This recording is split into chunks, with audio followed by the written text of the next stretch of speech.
Good morning, ladies and gentlemen.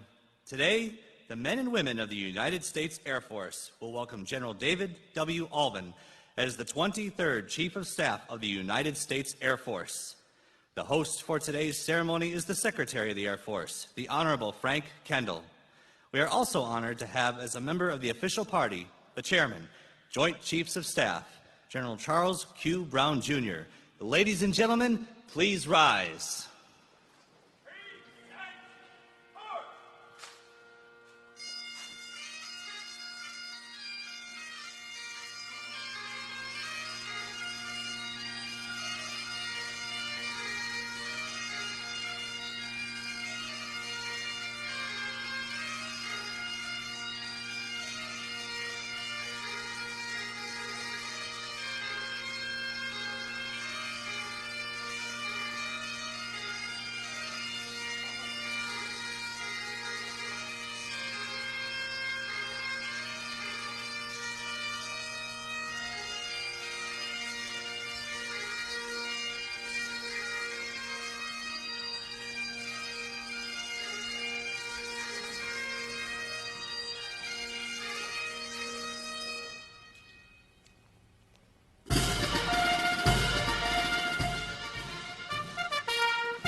Battles of old, the Color Guard led the charge, braving enemy fire to inspire their fellow warriors to victory.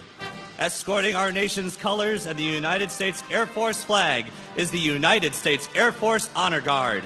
This 285-member ceremonial unit is made up of various career fields from the Air Force that have served in military conflicts and humanitarian efforts throughout the world. Marching before you with pride is the United States Air Force Honor Guard.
A distinctive feature of military ceremonies is a formal presentation of command to the reviewing official. After the commander of troops presents the command, musical honors will be played in honor of the Secretary of the Air Force, the Honorable Frank Kendall.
Ladies and gentlemen, Please remain standing for the advancement of the colors and the playing of our national anthem.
The Air Force Chief of Chaplains, Chaplain Major General Randall E. Kitchens, will now deliver the invocation.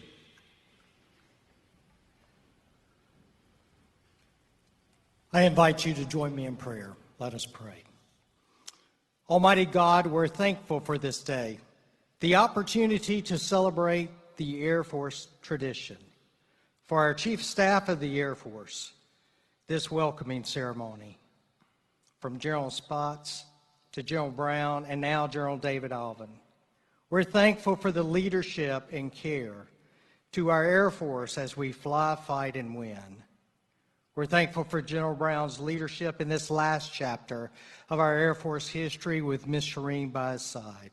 And we now ask your blessing upon General Allvin as he leads our Air Force into the future as one team into the future fight.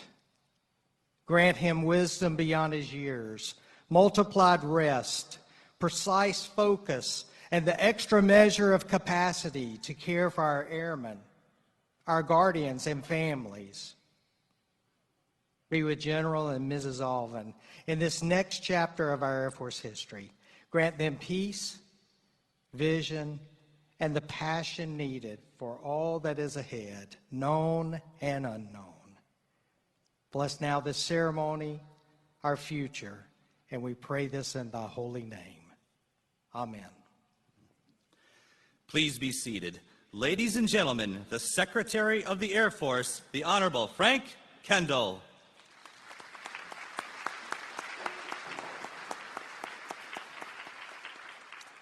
Good morning. And a good morning it is. Welcome to our distinguished visitors. I'd like to recognize Deputy Secretary of Defense Hicks, along with Admiral Grady, Vice Chairman of the Joint Chiefs of Staff. Admiral Franchetti is also here, and several other Department of Defense senior leaders. I'd also like to thank the members of Congress that are joining us today. Congressman Donald Norcross, Congressman August Pfluger, and former Congressman Mark Kennedy. There are also a number of professional staff members here. I'm grateful to see several of my predecessors in attendance, former Secretaries of the Air Force Whit Peters, Michael Donnelly, and Barbara Barrett. We finally have the opportunity to officially welcome Dave Allvin as the 23rd Chief of Staff of the Air Force, and offer our thanks to General C.Q. Brown for the incredible work he has done for our Air Force. General Allvin is taking on a great responsibility and a great honor, and he is the right person at the right time to take the reins of leadership for the Air Force. I'd like to recognize and thank Dave's wife, Gina, and CQ's wife, Shireen, for being here today. Please give them a round of applause.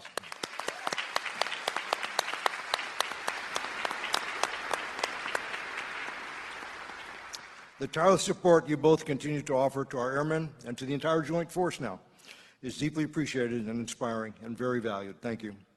I'd also like to recognize Dave's children. Now, Dave has about 20 family members here, I think, and he'll get to introduce them all, but I'm just going to mention his children. Grant, Francesca, Reagan are in the audience today, along with a very large showing from the entire Allvin family. Welcome, please.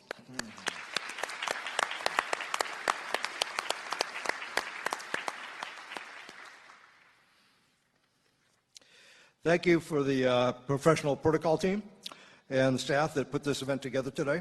I'm very grateful that, and hopefully we'll soon be planning several other events when the Senate confirms the rest of the 118 Air Force and Space Force general officers whose nominations are all still on hold. You're going to hear a theme in the remarks from General Brown and General Allvin and myself, and that theme is a sense of urgency. We are running out of time, and we have to make changes that we need to stay competitive, particularly with our pacing challenge. We need the Senate to act now on those confirmations, and we need the Congress to act now to finalize the FY24 authorization and appropriations. Time is a resource that we can never recover. General Brown understands this sense of urgency and reminded us of the value of time. Accelerate change or lose. Please join me in thanking CQ for his incredible contributions as the 22nd Chief of Staff of the Air Force.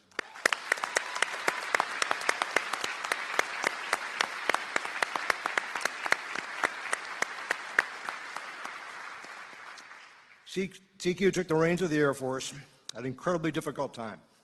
He was nominated in March of 2020 and then watched as the world blew up in the months that followed. As he prepared to officially assume the role in August, the first 100,000 people died of COVID in the United States. America reacted to the death of George Floyd, and China imposed the draconian national security law in Hong Kong. All events emblematic of the challenges that CQ would face over the next 4 years. The challenges only continued during this tenure, with the withdrawal from Afghanistan and Putin's unprovoked invasion of Ukraine.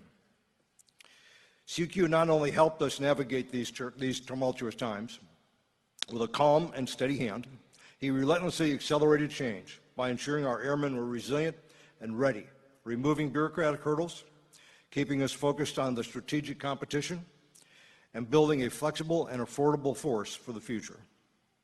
He helped reorient the Air Force to focus on our pacing challenge and made it clear what could happen if we didn't change fast enough. I am told the original name for Accelerating Change or Lose was Accelerate Change or Die. CQ does not kid around. He ushered in our transition to Air Force Force Generation, the Air Task Force, Agile Combat Employment, all with a focus on mission command to make us better prepared to fight for years to come. His emphasis on strategic discipline kept us focused, and I believe will continue to serve us very well in his current role. CQ was the right person at the right time, and we were very fortunate to have him.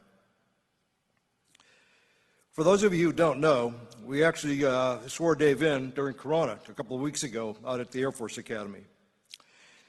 Sitting as the acting Chief of Staff of the Air Force was somewhat detrimental to getting things done, and Dave was anxious to be sworn in immediately, which we did at the Academy about an hour after the Senate voted. We may have gotten a little bit ahead of the President on that one, but we didn't want to wait. This was at the very same location where he had been sworn in as a lieutenant decades earlier. So it was a great moment to have out there, but we're happy to have the chance to do it officially here today. When I swore Dave in, I spoke briefly about the important relationship between the Chief of Staff of the Air Force and the Secretary of the Air Force. And I'd like to emphasize some of that message today. The Chief of Staff is a unique leadership role. It requires a special partnership between civilian and military leaders. It requires a trusting, personal relationship, and I'm grateful to have had that trust and relationship with CQ. I've gotten to know Dave. I've gotten to know Dave very well, and I am confident he will also be successful in this role. We've already developed the relationship and trust that is so important to continue building on the work that CQ and I started. Dave is innovative and forward-thinking, but also has the practical knowledge and ability to get things done in the complex bureaucracy of the Pentagon. As the eighth of 9 children, he knows how to work in a large group, even when you're not the most strong or powerful one in the group, I think, in that case. But he also knows how to compete and set himself apart. He does not like to lose, and neither do I. He has been an integral part of accelerating change and defining the joint warfighting requirements that inform the Department of Defense operational imperatives. As he will tell you, he is excited to come into this position at a time when, thanks to our national security strategy, our national defense strategy, our joint warfighting concepts, and our Air Force priorities are all in such clear alignment. We are all on the same page, part of the one team and one fight across the Department of the Air Force, the Joint Force, interagency teammates, and allies and partners. Dave is taking the baton at full speed, and he is going to ensure that we follow through on the next leg of the race. General Allvin will also tell you that his identity is not tied to a career field or AFSC in Air Force parlance. He is an American airman. He has diverse experience and will lead an Air Force where the value of mission-capable airmen, all airmen, is clear and appreciated. He's flown mobility, refueling, and fighter aircraft, and commanded in several different settings: refueling squadron, a training wing, a mobility wing, an expeditionary wing, NATO Air Training Command, and an Air and Space Operations Center. He's especially proud of his time at European Command, strengthening ties with allies and partners. He has an impressive educational background, an aeronautical engineering degree from the Air Force Academy, a distinguished graduate of Squadron Officer School, Air Command and Staff College, and the National War College. Time at the School of Advanced Air and Space Studies, and is a Council Foreign Relations Fellow. He has spent several years focusing on strategy, the future force, and joint requirements, including playing a major role in creating the joint warfighting concept that will shape how we fight in the future. He also is the right person at the right time as we begin a massive undertaking to re-optimize the Department of the Air Force for great power competition. We are in the early stages of the most challenging strategic competition in many decades, perhaps ever. We are in a decisive struggle to ensure government, by consent, prevails when authoritarians are increasingly trying to create a world where might makes right. We must prevail in this competition by deterring and, if necessary, defeating aggression. That deterrence lies on the foundation of credible capability and readiness. It especially depends on combat-credible air and space power. Thank you to General Brown for all you did to build that capability and readiness. I look forward to my partnership with General Allvin to keep us ahead of our pacing challenge and all the threats that we will face together. Congratulations, and thank you, Dave. One team, one fight. Thank you.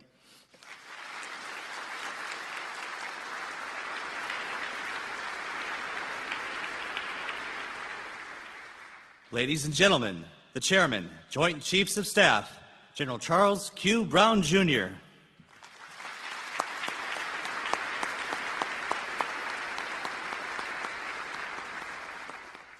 Well, good morning. When I became the Chief of Staff of the Air Force nearly 3 years ago, I presented my strategic approach, Accelerate, Change, or Lose. On the last page of that document is a quote from the Italian air power theorist Giulio Douhet, the quote I use often during my tenure as CSAF 22. Victory smiles upon those who anticipate the changes in the character of war, not upon those who wait to adapt themselves after the changes occur. I noted during my AFA remarks to celebrate our 75th anniversary that one challenge with the participating event our Air Force is well-versed in adapting. Accelerating change was in our DNA leading up to 1947, and has been with us ever since we became the United States Air Force. We threw this to the world by launching the Doolittle Raiders from an aircraft carrier to strike mainland Japan. And this pioneering boldness continued with the Berlin Airlift, the Cold War, the Korean War, the Vietnam War, and operations in the Middle East. And over the years, the Air Force developed advanced two legs of the nuclear triad: stealth, precision weapons, and remotely piloted aircraft. With each new challenge, airmen adapted to turn air power from a niche capability into a global fighting force. And again, today we must change to bring on the next Chief of Staff of the Air Force. First, I'd like to thank everyone that had a role in making this ceremony possible and making this a special day for the Allvins and for the Air Force. I realize that this entire team was planning. We were planning way back in July for various contingencies, and finally the day has come to celebrate Dave Allvin becoming the Chief of Staff of the Air Force.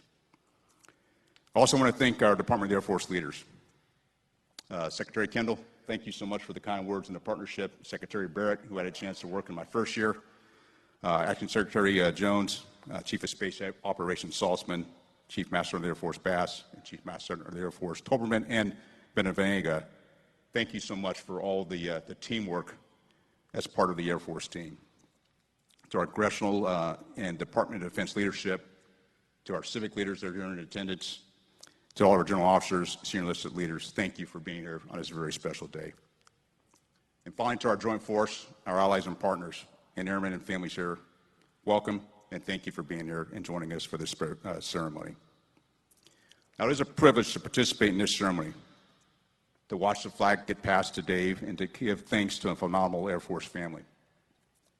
Sharon and I would like to welcome Dave's wife, Gina, and as a dear friend, and also the fact that Gina has been a real supporter of not only their family, but our Air Force family for the past 27 years since you first met Dave. Welcome to Dave's children, Dave and Gina's children, Francesca, Grant, and Reagan, who are all off in college. We've been excited to watch over the course of the past 3 years, getting to know you as you started to make decisions about what you're going to do and what schools you're going to go to and the like, and it's been exciting for us to watch from the outside. I want to welcome Dave's siblings, Stephen, Paul, Judy, Karen, Barbara, and Diane. And as was highlighted, Dave grew up in a big family. We have all the Allvins here pretty much today. They talked about how they all rolled out of vans and Suburbans to get here, trying to set a record for the number of people you can put in one vehicle. We also learned about Dave's rivalry and his sense of competition. I think that's all based on having to be number 8 of 9, but also the aspect of the warmth of family. And I've heard Dave talk about his family and how they get together periodically, and I think that's important. And I'm so glad you could all be here today to be part of this ceremony. With many extended family members and friends that are here, your support for all of you and your mentorship has helped shape Dave and supported Gina and made David a tremendous airman and will enable him to continue his service in the years ahead. Now, before I address why Dave Allvin is the right airman to be CSAF 23, I want to reflect on some accomplishments we did together during my tenure as CSAF 22. When I became the chief, I expressed in the ceremony remarks that we must accelerate the needed change and tough choices that we often discuss. And we did just that.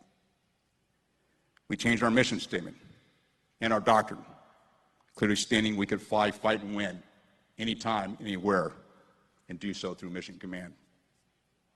The action orders provided a blueprint for the cultural change necessary to address global threats. Airmen accelerate change through agile combat employment and multi-capable airmen. We strove to disrupt institutional inertia to break old processes and procedures and tactics not required for great power competition. Now, I'll be honest, we were not as successful as I would have liked, even after making the vice chief the lead action for action order bureaucracy. Good luck, Dave. We condensed guidance to give more latitude to our forces, helping to embrace innovation, and we endeavored to deepen our understanding of our pacing challenge, the People's Republic of China.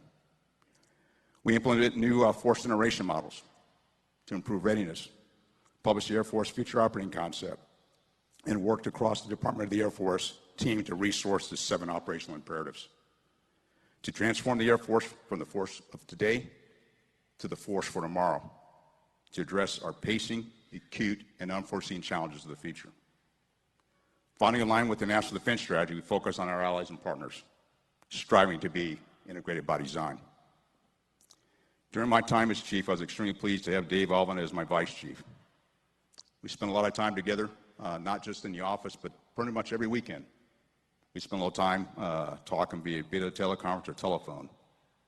I'll admit, we didn't solve everything. Significant change takes time. But together, we kept laser focus on warfighting and enabling our airmen and their families to reach their full potential. After 3 years together, I couldn't ask for a better person to follow through and build upon the many ideas we shared. Dave Allvin is well prepared for his new role as our Air Force Chief of Staff. As a Vice Chief, his leadership was essential in our budget and requirements forums, ensuring that we feel the Air Force and joint capabilities we need to address critical gaps and capitalize on our strategic advantages. He created the alignment from the National Defense Strategy to the Joint Warfighting Concept to Secretary Kendall's operational imperatives. He laid the groundwork to focus on our Air Force on an integrated strategy for our future operating concept.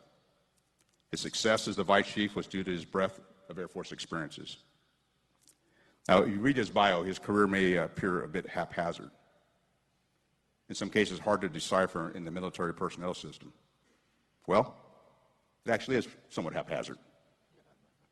He flew DV airlift, then he moved to the mobility community, then he became a test pilot, then he went to the School of Advanced Air and Space Power Studies, then he went to air refueling, then he focused on training, then he went overseas, then he came back to the tanker, to fly tankers, and then he moved into strategy roles for the last decade.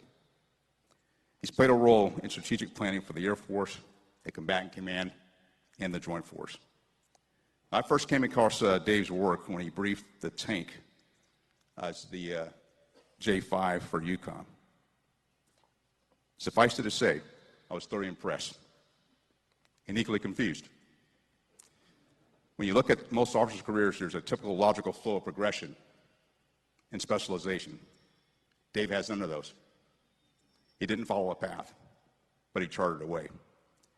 He's provided us, it all provided him a wide foundation to draw on to lead the Air Force as it faces a complex and volatile global security environment. To address these challenges, Dave laid out his expectations that the Air Force's role now is to follow through. Follow through on changes that will advance our warfighting skills, from how we organize, to how we intend to fight, to how we develop meaningful operational capability, and follow through on our commitments to enable and support our airmen and their families.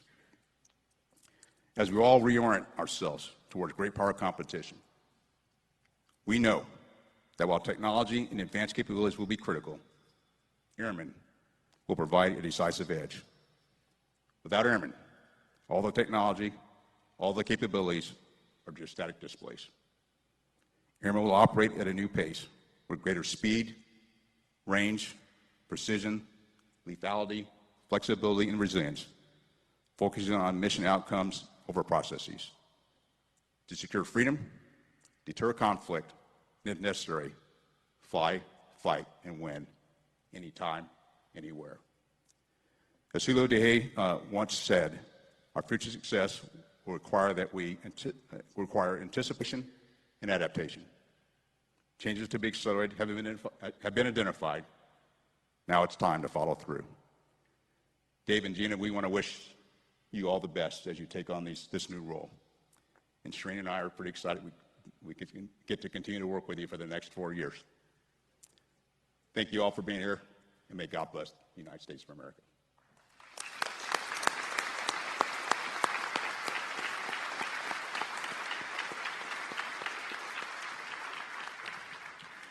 Ladies and gentlemen, Secretary Kendall will now present the Chief of Staff of the Air Force positional colors to General Allvin, appointing him as the 23rd Chief of Staff of the United States Air Force.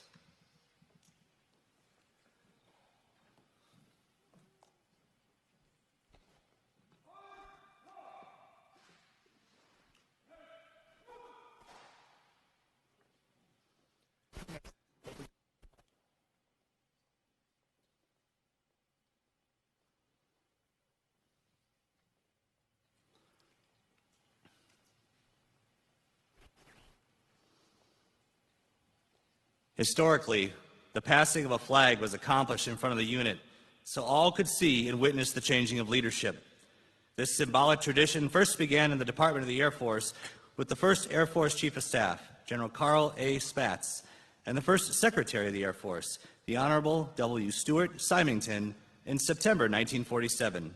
In keeping with this tradition, the passing of the Chief of Staff flag also affirms the commitment of our civilian and military leaders working together to better the institution.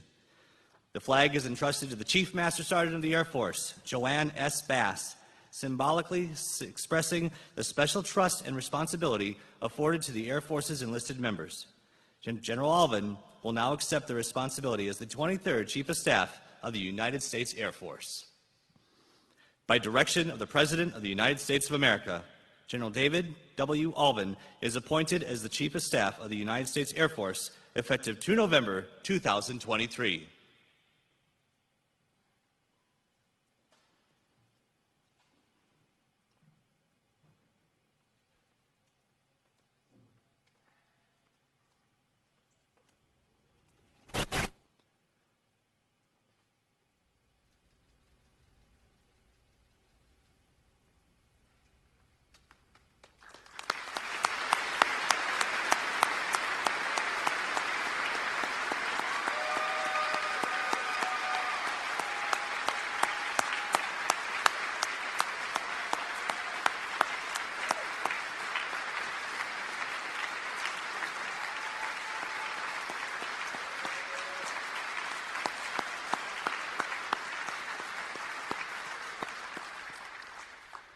Ladies and gentlemen, please rise as Secretary Kendall administers the oath of office to General Allvin, assisted by Mrs. Gina Allvin.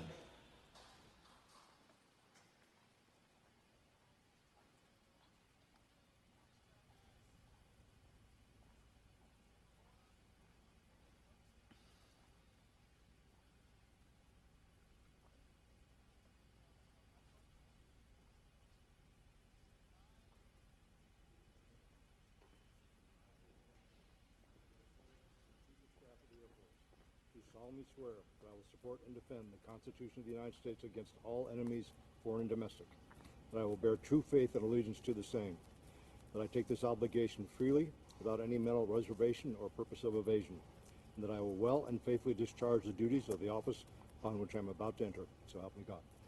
I, David Allvin, having been appointed Chief of Staff of the Air Force, do solemnly swear that I will support and defend the Constitution of the United States against all enemies, foreign and domestic, that I will bear true faith and allegiance to the same, that I take this obligation freely, without any mental reservation or purpose of evasion, and that I will well and faithfully discharge the duties of the office upon which I'm about to enter, so help me God.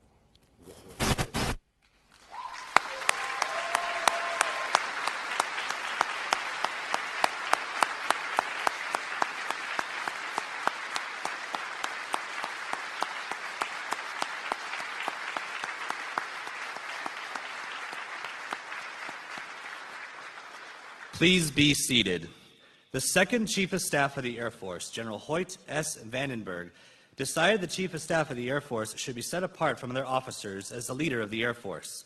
He approved an embellishment of the hat band of the service cap with clouds, darts, and lightning bolts. At this time, Mrs. Allvin will present General Allvin with the distinct service cap of the Chief of Staff of the United States Air Force.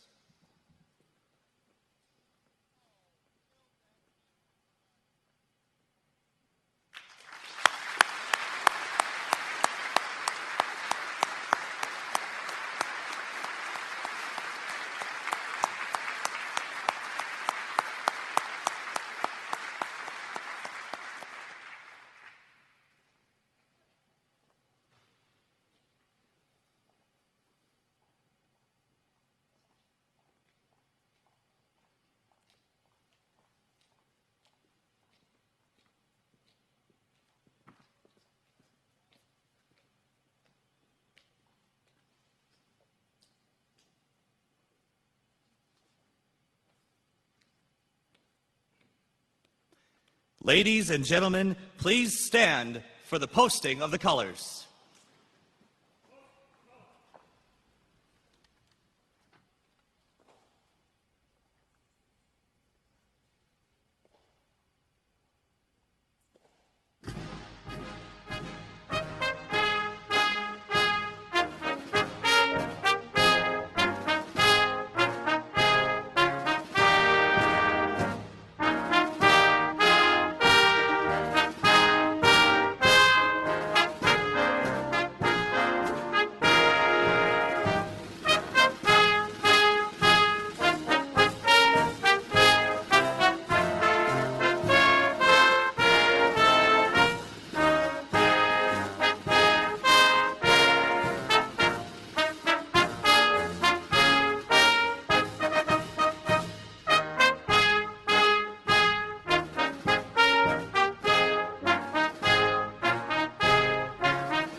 Please be seated. Ladies and gentlemen, the 23rd Chief of Staff of the United States Air Force, General David W. Allvin.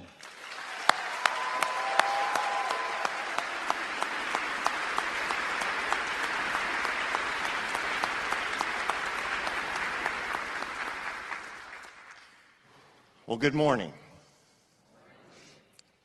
Members of Congress, Deputy Secretary Hicks, former service secretaries, fellow service chiefs, commanders, distinguished guests, and ladies and gentlemen, it's so great to be here this morning. You know, traditionally, the one who is incoming and taking the flag normally has the shortest speech because, frankly, you haven't done anything yet. So today, I promise to hold true to that tradition. But I do want to thank you all for attending today's ceremony. Thank you, Secretary Kendall, Chairman Brown. Sounds great to say that, doesn't it? Chairman Brown, for your fantastic remarks and those the words of kind words that you said this morning. I also want to thank Secretary Austin and President Biden for putting their trust and confidence in me to be the next Chief of Staff of the Air Force. It's just such an honor to be standing here today. And I look forward to celebrating many more confirmations for all my deserving colleagues and amazing military leaders when that time and the situation is resolved. I echo the sentiments of gratitude for the amazing group who organized this event, from the entire Air Force District of Washington team, the protocol, the honor guard, the band, the SX, and everyone else who made this such a fantastic morning. To plan and execute such an event in relatively short notice takes one of my favorite words, agility. And you demonstrated that with exceptional skill and a personal touch. Thank you very much. This ceremony has also drawn many old friends from long distances, some of whom I've known for over 40 years, and many I've met along my Air Force journey. It serves as a bright reminder that the true reward in life lies in the people with whom you're lucky enough to share it. Thank you for coming. Above all, I wouldn't be here without the amazing support of my family. I have some words written here, but I think the preceding speakers did a pretty darn good job. But to my parents, who have since passed, I thank you. I know you'd be proud to share this moment, and in some ways, you are here. You are here through my 8 sisters and brothers, most of whom are here, with the members of their family to share this day. I love you all and thank you for coming. Along with my sister-in-law Alicia and her husband Jim, we have a pretty formidable family crowd to bring here today, and I appreciate every one of you. To my wife Gina and our children Francesca, Grant, and Reagan, I won't even try to find the right words because time will not allow me to finish. But just suffice it to say, we're a great team. And I look forward to the continued adventures that we're going to have together. My family is the bedrock, which gives me the sure footing. And with your support, I felt there's nothing I can't do. As I enter my role as the 23rd Chief of Staff of the United States Air Force, I do it with both humility and resolve. I'm humbled by both the responsibility vested in the office, so deftly carried out by my predecessors, and the skill, dedication, and sacrifice of the airmen and their families for whom this office exists to serve. I'm resolved to lean forward and realize the change we know must occur to ensure our Air Force can remain the most dominant the world has ever known. As was mentioned before, the alignment in our national security documents from the White House to the Department of Defense, to the Joint Staff, to the Department of Air Force is as strong as I've seen it in my entire career. Collectively, they chart a coherent course to the ready and capable future force our nation requires and our approach to addressing the national security challenges. Among the biggest challenge in pursuit of our destination is time, as the future rushes toward us at a breathtaking pace. But to our advantage, our leadership is also tightly aligned. I've been so privileged to serve and work with our current chairman when he was in his role as the chief, and I've learned much from him. We have accelerated change, and now we must turn this momentum into outcomes. The clock is ticking, and the time to execute is now. I've also had the privilege of working with Secretary Kendall and my now fellow Joint Chiefs. I sat alongside General Randy George, General Eric Smith, whom I wish a speedy recovery, and Admiral Lisa Franchetti as Vice Chiefs. We sought to support our leadership and propel our services forward in concert with our allies and partners to deliver the most potent joint force. I have supreme confidence that this will pay dividends as we all continue to work with the other sitting Joint Chiefs and our chairman. The job of our military and our Air Force is not easy, but it is simple.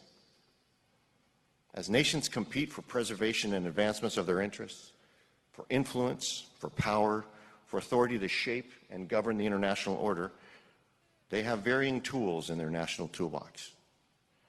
Our job is to ensure that when the international actors consider reaching into that toolbox for a device that's labeled military conflict, they rightfully consider that an unwise choice. And should they make that choice, we must make them regret that decision. Simply put, we deter and defeat aggression to defend and protect our nation and its interests. It's just that simple.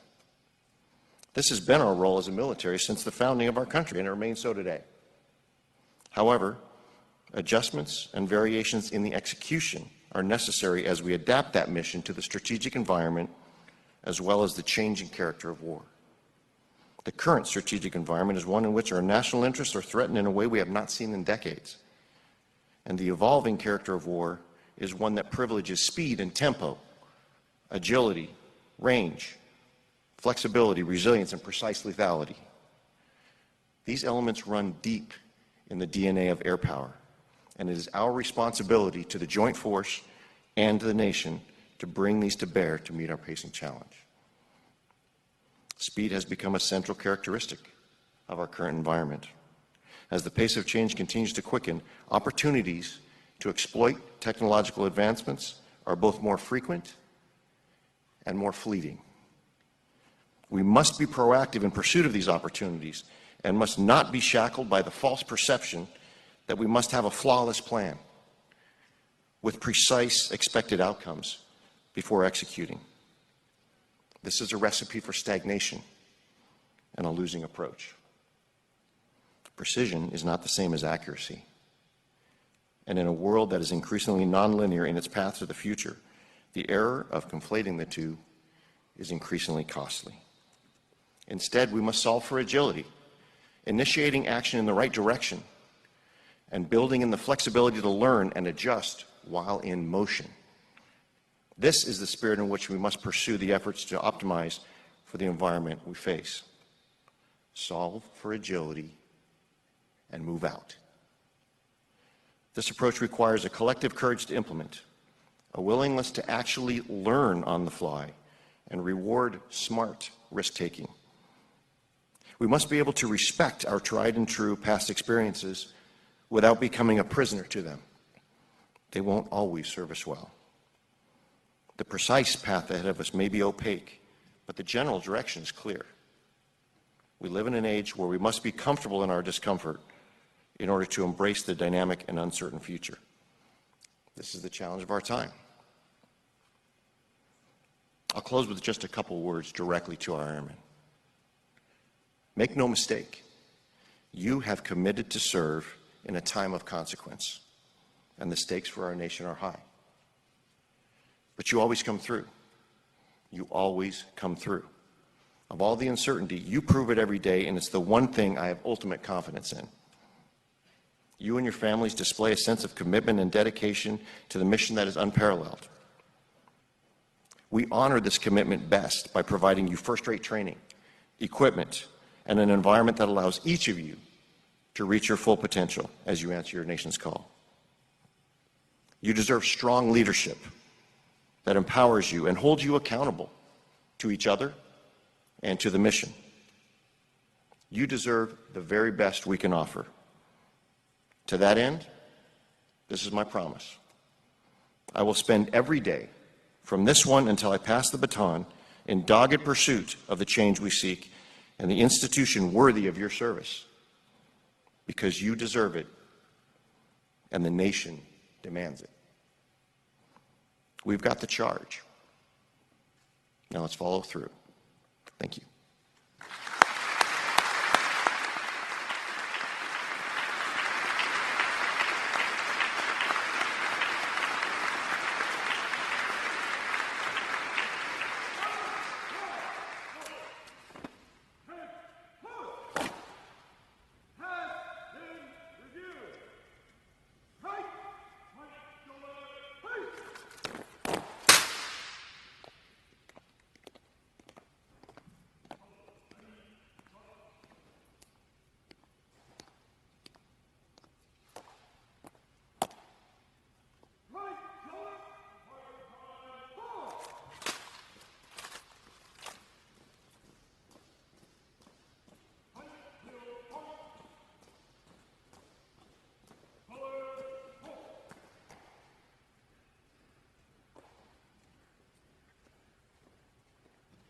Ladies and gentlemen, the United States Air Force Honor Guard will now pass and review in honor of General Allvin. It is customary for the senior official to receive the pass and review. However, in this ceremony, Secretary Kendall has deferred this honor to the 23rd Chief of Staff of the United States Air Force, General David W. Allvin. As a reminder, everyone should stand as the colors pass before them, and military members in uniform should salute.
Ladies and gentlemen, the men and women of the United States Air Force extend a warm welcome to General and Mrs. Allvin and look forward to serving with General Allvin as he takes on new challenges as the 23rd Chief of Staff of the Air Force.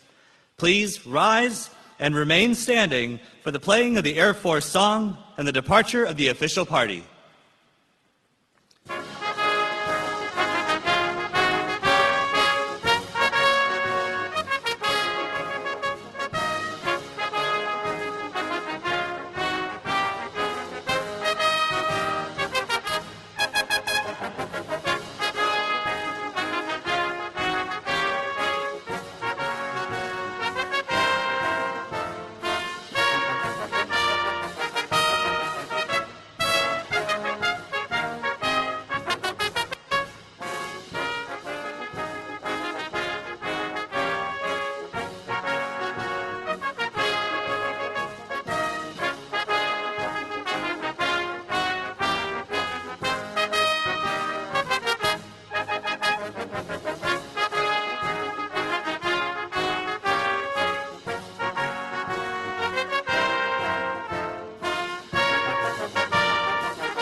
Ladies and gentlemen, this concludes the ceremony.